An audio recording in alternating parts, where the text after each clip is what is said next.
So this is me filming back to back. I just did my review on What We Do in the Shadows literally 2 minutes ago. Now I'm going to give my thoughts on the new Disney Plus movie Artemis Fowl.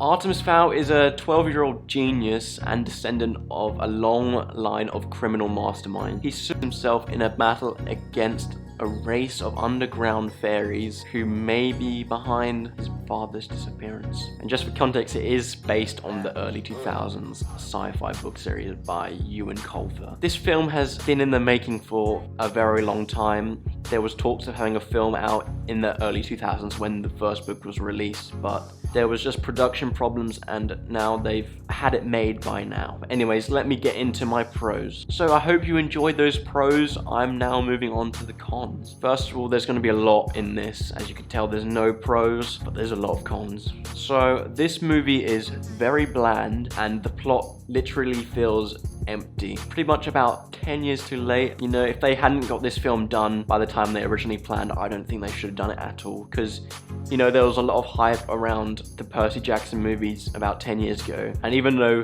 they weren't well received, they still did well. Yeah, this film has no character building at all besides the character, I believe her name is Holly. But everything else is just so bland. Now, I feel very bad saying this as it is his first performance.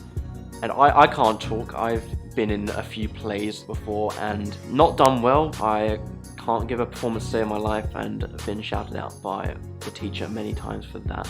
But for Dear Shaw, I'm pretty sure his name is, it's his first performance according to IMDb, and I hate to say it, but it's one to forget. His performance just wasn't good enough, and I think chucking him in a big Disney movie as the main role, it hasn't gone to plan as he would have hoped. His performance was quite dull, so he wore these glasses for a large portion of the movie, which protected him against the fairies or something, and it felt as though he was reading the lines straight off the glass to inside of the glasses. So I'm not doing this because I enjoy giving a negative review to a new actor, but it's just, you have to be brutally honest in these kind of things as if you're reviewing movies. It's not much he could have done because the character Artemis Fowl had no development at all. He's kind of just this really intelligent 12-year-old, and that's pretty much all there is to him. There's no building of his character at all. I mentioned the character Holly, who she had a little bit of character building. She felt like the main character. The film is called Artemis Fowl. The character called Artemis Fowl doesn't even feel like the main character. He feels like a side character because it mostly builds Holly's character more and it only shows Artemis Fowl when he's needed. I'm not gonna lie, I wasn't expecting much of this movie. Before watching it, I thought it would be many years too late for this to be released, but I didn't expect it to be this bad. I was kind of expecting like a low 6, a high 5,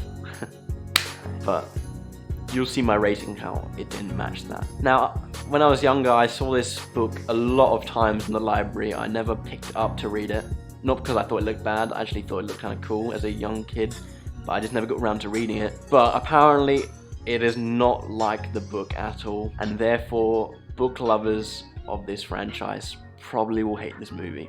Judi Dench, no one hates her, everyone loves her, she's such a great person, a lovable actress. Well, she starred in Cats at the end of 2019 and her next film is this one, so she can't catch a break. Now, I haven't personally seen Cats, but I am well aware of how bad everyone has said it is, and I've seen the visual effects and Judi Dench just looks a bit creepy, if I'm gonna be honest. Well, in this movie she's like the general, I think, I'm not too sure, but she puts on like a Christian Bale Batman voice. Murder me!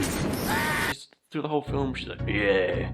You know, I can't do a Spawn impression, but she's just doing her Bale impression the whole time. And there were times where I thought the special effects might be the only decent thing about this, because there was this scene with the troll in the middle of the film. It was probably shot at nighttime, that's why it looked much better. I literally typed in the pros that the only thing good about it was the special effects were okay. As this went on, my god, they got worse and worse. There was this small action scene in the middle of it with Artemis Fowl flying at his house. And just the shaky cam mixed with the special effects, it made me laugh how stupid it actually looked. Because they literally had CGI weapons in their hands, like a magical bow and arrow which fired some like fire arrow. I don't actually remember what it was exactly, I literally watched it like an hour ago. But yeah, then after that there's some scene which is meant to be sad, but just because of the whole scenario, I can't really go into detail to it because it's a big spoiler, but it made me laugh because like nothing made sense about